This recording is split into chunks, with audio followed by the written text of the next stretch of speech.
할 수 있다 성경 일독 시즌 2 구약. 오늘은 다니엘서입니다. 드디어 이제 대예언서, 대선지서의 마지막 부분이고요. 우리가 지난번에 이사야와 예레미야 그리고 에스겔을 마치고서 이제 어려운 것은 다 지났다라고 말씀드렸지만 사실 다니엘도 엄청 어렵죠. 우리가 다니엘 하면 몇 가지 알고 있는 일화들이 있습니다. 풀무불이라든지 사자굴 관련된 이런 이야기들, 또 꿈, 해몽 이런 것들이 있지만 이런 역사적 스토리, 이야기들 뿐만 아니라 뒷부분에 나오는 묵시문학적 성격을 띤 예언과 관련된 이야기들, 그런 것들이 많이 나오는데 쉽지는 않습니다. 그러나 어떤 것들이 있는지 우리 조금씩 한번 살펴보면서 다니엘서를 함께 읽어 나가시면 좋겠습니다. 먼저 다니엘의 시대적 배경입니다. 지금 계속해서 이사야, 또 에스겔, 예레미야, 다니엘 다 비슷한 시기의 사람들입니다. 먼저 이스라엘이 바벨론에 멸망당할 때 1차 침공이, 바벨론의 이스라엘 예루살렘을 향한 1차 침공이 언제인지 기억나시나요? BC. 사실 이 연도를 기억할 필요는 없지만 기억하시면 훨씬 유익하죠. 모르셔도 되지만 알면 더 좋습니다. BC 605년. 2차 침공은 BC 597년. 3차 침공은 BC 586년. BC 빼고 외우기 쉽게 605, 597, 586. 그런데 이걸 다 몰라도 3차 침공 때가 진짜 마지막 파괴 때거든요. 586은 알고 계셔야 됩니다. 722, 586. 721은 뭔가? 722. 그건 이제 북이스라엘 멸망이고요. 아수르에 의해서 722, 586. 722, 586. 저도 이걸 처음에 신학하기 전에 외우려고 722, 586. 이거를 한 과장 조금 보태서 1000번은 중얼중얼한 것 같아요. 722, 586. 그러니까 오랜 시간이 지나도 잊어버려지지 않더라고요. 722, 586. 그리고 605, 597, 586. 605, 597, 586. 문제 이거 모르셔도 됩니다. 그러나 공부를 하려면 알면 훨씬 더 유익하죠. 1차 침공이 BC 605년인데 그때 다니엘과 세 친구도 함께 포로로 끌려갔습니다. 우리 지난 시간에 에스겔은 언제 끌려갔다 그랬죠? 2차 침공 때. BC 597년. 근데 이게 이 당시 고대의 연도 계산법이랑 현대의 연도 계산법이 조금 달라서 1년 정도가 왔다 갔다 합니다. 남유다의 멸망 연도가 어디는 586년, 어디는 587년 이렇게 얘기하는데 586년이 더 많은 것 같아요. 그렇게 말하는 데가. 그래서 586년으로 외우시면 될 것 같습니다. 그때 다니엘과 세 친구가 끌려가는데 우리는 다니엘, 사드락, 메삭, 아벳느고 이렇게 알고 있지만 다니엘은 우리 남유다, 이스라엘의 유다죠. 유다를 이스라엘이라고 칭하겠습니다. 이스라엘의 이름이고 나머지 사드락과 메삭과 아벳느고는 바벨론식 이름이죠. 원래 이 사람의 이름은 다니엘, 하나냐, 미사엘, 아사랴. 이게 원래 본명이고요. 그리고 그 바벨론 이름은 다니엘도 사실은 다니엘이 아니라 벨드사살이죠. 벨드사살, 사드락, 메삭, 아벳느고. 그런데 우리는 이상하게 다니엘은 원래 이름으로 알고 있고 사드락과 메삭과 아벳느고는 바벨론식의 이름으로 이렇게 부르는 것이 우리 전통인 것 같습니다. 다니엘은 이제 바벨론의 느부갓네살 왕 때에 남유다가 멸망하게 되었는데 이 느부갓네살 왕 때 모든 바벨론의 지혜자들의 어른이 됩니다. 그리고 이 세 친구도 행정적으로 굉장히 높은 관직을 자리하게 됩니다. 그리고 다니엘은 이때 이후로 느부갓네살 이후로 4명의 왕을 지날 때까지 계속해서 그 자리를 유지하게 됩니다. 이것이 다니엘이 얼마나 실력이 있는 사람인가, 또 하나님이 그 오랜 기간 동안 계속해서 얼마나 많은 은혜를 부어주셨는가를 알 수 있는 것이죠. 어떤 왕이 지나갔는가? 우리 다니엘서에는 4명의 왕이 지나갑니다. 느부갓네살, 벨사살, 다리오, 고레스. 이 중에서 2명은 들어보셨죠? 다시 한번 말씀드릴게요. 느부갓네살, 다 들어보셨죠? 벨사살, 다리오, 고레스. 고레스는 확실히 아시죠? 우리 바사가 이제 페르시아인데, 바사의 첫 번째 이제 바벨론을 무너뜨린 원년 왕으로서 이 고레스 왕 때에 이스라엘이 다시 자기 나라로 돌아가게 됩니다. 이 고레스 칙령에 의해서요. 느부갓네살, 바벨론에 이제 이스라엘을 멸망시킨 왕이고, 벨사살, 다리오 다 들어보셨을 텐데 들으면 아는데 헷갈립니다. 누군가, 언제 왕인가, 어느 나라인가 헷갈리는데, 먼저 바벨론이 아직 멸망하기 전에 느부갓네살 그리고 벨사살이 있고요. 벨사살은 바벨론의 마지막 왕입니다. 그리고 사실은 우리가 역사적으로 우리 교회에서 공부할 때는 바벨론 다음에 바사라고 배워요. 맞는 말이긴 한데, 페르시아, 바벨론 다음에 페르시아인데 페르시아의 첫 왕이 고레스죠. 그리고 고레스 칙령으로 다시 귀환을 하게 되는데, 사실은 바벨론을 무너뜨린 것이 바사가 아니라 메대와 바사입니다. 메대와 바사. 그러니까 메대와 바사가 연합해서 바벨론을 무너뜨린 것인데, 뭐 정확히 알 수는 없지만 사실 메대가 조금 더 강력하고 전체를 쥐고 있었다고 해요. 그런데 메대가 이제 모든 것을 쥐려고 할 때 메대의 바벨론 말고 반대편 쪽에 있는 나라에 또 전쟁이 일어났습니다. 반란이 일어났어요. 그래서 그쪽을 진압하러 간 사이에 이 바사가 다 독차지해 버린 것이죠. 그래서 우리 일반적으로 말할 때는 바벨론, 그 다음에 바사, 그래서 벨사살 다음에 고레스 이렇게 얘기하지만 사실은 그 사이에 잠깐 다리오 왕이 있는 것이죠. 메대의 다리오 왕. 그리고 우리 이제 왕의 시대에 따른 주요 내용들을 한번 살펴보겠습니다. 느부갓네살입니다. 먼저 느부갓네살 때 어떠한 일이 있었는가? 먼저 한 신상에 대한 꿈이 있죠. 꿈을 꾸는데 머리는 금으로 되어 있고, 두 팔과 가슴은 은으로 되어 있고, 배와 넓적다리는 노수로 되어 있고, 종아리는 철로 되어 있고, 발은 철 플러스 흙으로 되어 있는 신상이 나오는데 이게 무슨 뜻인가? 그런 꿈을 꾸고요. 또 금신상 숭배가 있습니다. 높은 금으로 된 느부갓네살 왕 신상을 세웠는데 거기에 절을 안에서 다니엘과 세 친구가 풀무불에 들어가게 되죠. 그리고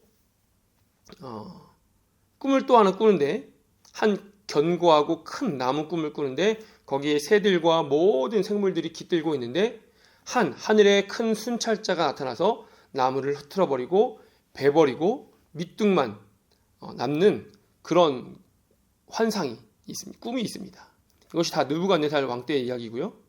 또 벨사살 왕 때는 무슨 일이 있었냐면, 우리가 쉽게 알 수 있도록 한 이상이 있습니다. 잔치 때 손가락 하나가 날라오죠. 그래서 글씨를 벽에 쓰는데 메네, 데겔, 우바르신 이런 글씨를 쓰게 되고, 그것을 다니엘이 해석하게 됩니다.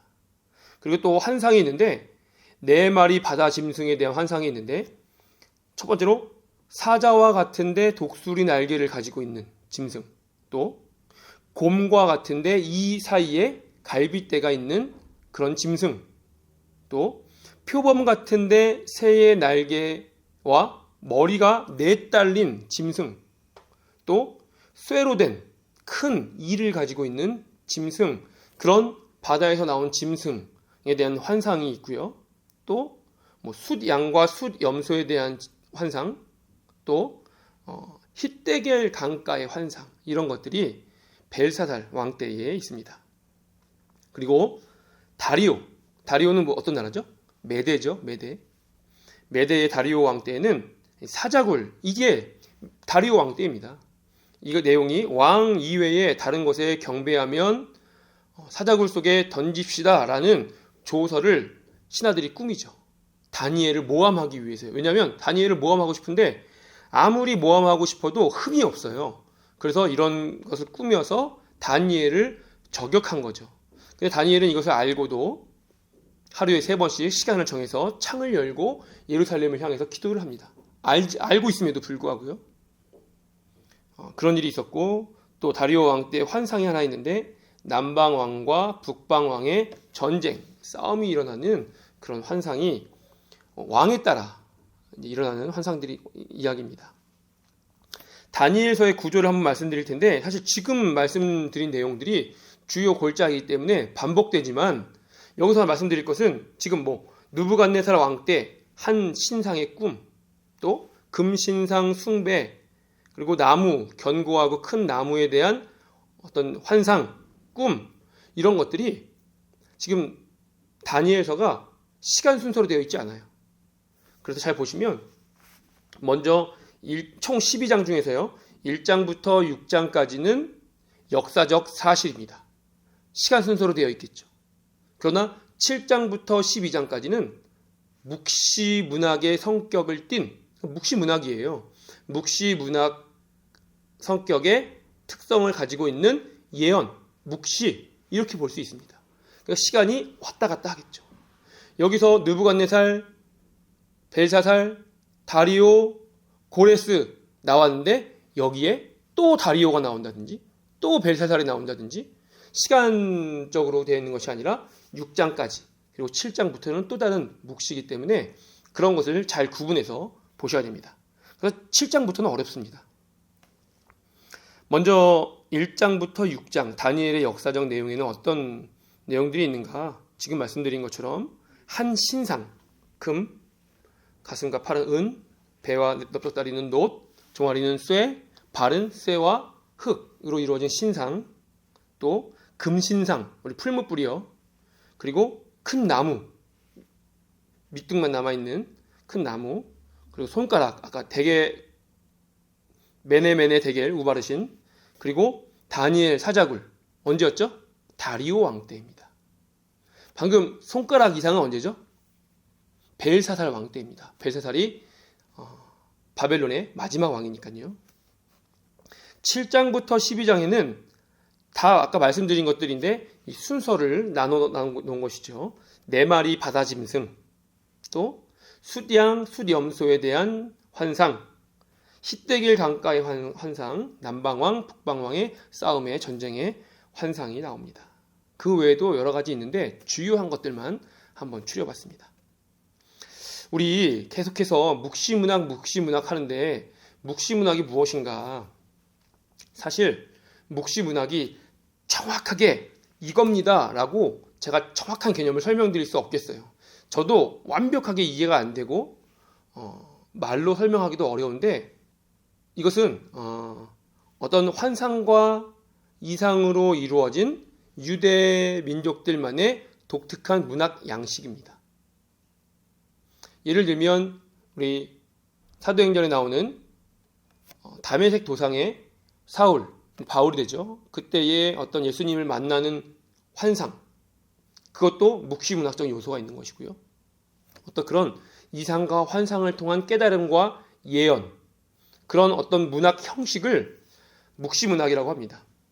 그러면 이 묵시문학이라는 것은 단순히 그런 문학 작품인가, 문학 형식뿐인가, 그런 것은 아니고요.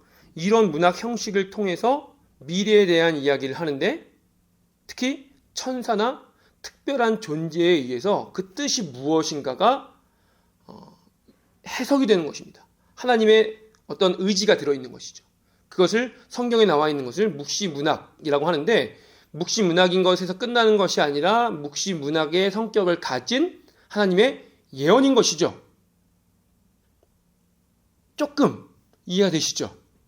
다시 한번 말씀드리면 묵시문학이라는 형식의 유대 민족들의 문학 형식이 있는데, 그 문학 형식을 통해서 하나님께서 예언을 하시는 것입니다. 예를 들면 구약의 대표적으로 다니엘이라든지 에스겔도 그런 성격이 있고요. 신약에서는 주로 요한계시록이 그런 형식을 가지고 있겠죠. 구약의 예언서는 대부분 묵시문학적 요소가 있다고 볼 수 있습니다. 묵시문학, 대략적으로 이런 것이다 하는 느낌 정도 가지고 계시면 된 것입니다. 어렵죠. 자, 우리 마지막으로 다니엘서 신학을 한 2가지 찾아볼 텐데, 다니엘서는 정말 어려운 것 같습니다. 첫 번째로 온 열방을 위한 하나님. 온 열방을 위한 하나님. 먼저 구약은 우리가 히브리어로 기록되어 있죠. 신약은 뭘로 되어 있죠? 헬라어로 기록되어 있습니다. 그런데 사실 신약은 헬라어로만 기록되어 있지 않습니다. 아람어로도 기록되어 있고요. 예를 들면 마가복음에 나온 예입니다. 마가복음에 나오는 몇 가지 에바다라든지 달리다굼이라든지 그런 것들은 다 아람어죠. 또 히브리어 우리 구약도 마찬가지인데 특히 다니엘서의 한 절반 정도는 아람어로 써 있습니다.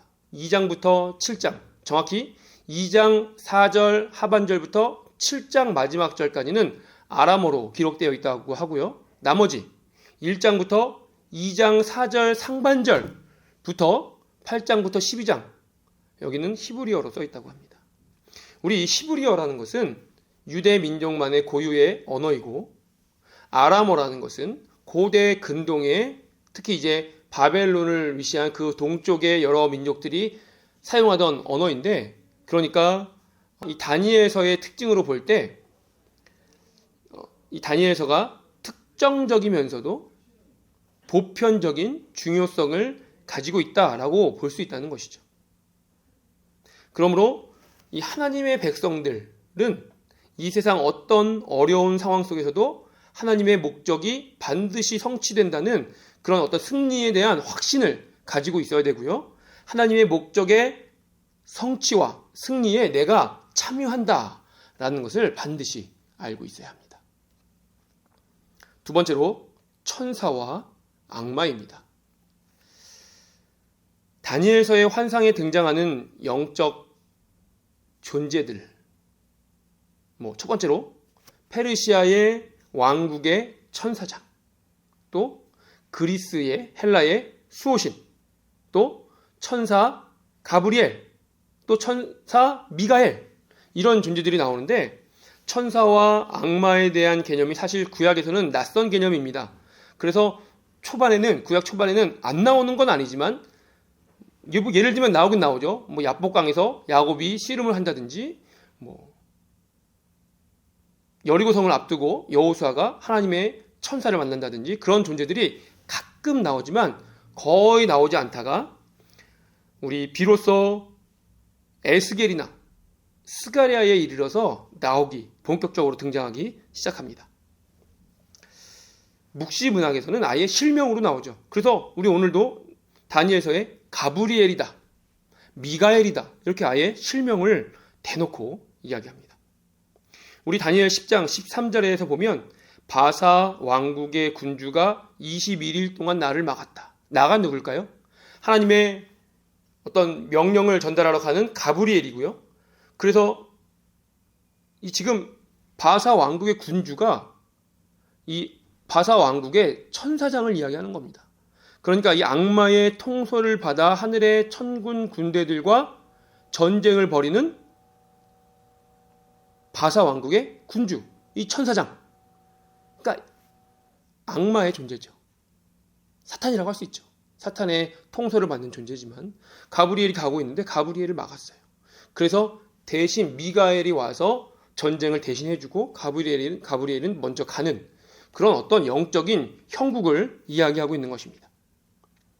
또 별들로도 불리는 이 타락한 천사와 그 두목격인 사탄이 지금 이 현 세대를 지배하고 있는 것이고요. 그러나 이제 그들이 곧 그 끝을 보게 될 것이고 다가오는 새 시대에는 의로운 자들이 부상하게 되고 그들을 돕는 천사들이 하나님의 최후 승리 잔치에 초대된다라는 것이 다니엘서에서 말하고 있는 이야기입니다. 사실 다 말씀드릴 수는 없지만 다니엘서에는 이 외에도 역사적으로 어느 시대까지 이야기하고 있는가, 이것이 그래서 그 후대에 쓰여진 책인가 아니면 하나님의 어떤 예언과 미리 보여주심으로 인한 것인가, 여러 가지 논란이 많은데, 다니엘서는 지금 다니엘은 BC 605년에 끌려갔으니까요. 그때부터 BC 500년 전후까지 살았다라고 볼 수 있는데, 예언하고 있는 내용은 BC 160년, 170년 혹은 넓게 보면 신약 시대까지도 예언을 하고 있는 걸로 봐서 굉장히 넓은 시대를 커버하고 있다고 볼 수 있는데, 그런 내용들, 우리 묵시문학에서 그런 내용들을 이야기하고 있습니다. 그런 것들을 한번 살펴보시면서 다니엘 어렵지만 한번 최선을 다해서 읽어보시고 또 이해할 수 있는 만큼 이해하시고 은혜 되는 만큼 은혜를 누리시면 좋겠습니다. 다음 주부터는 소예언서입니다.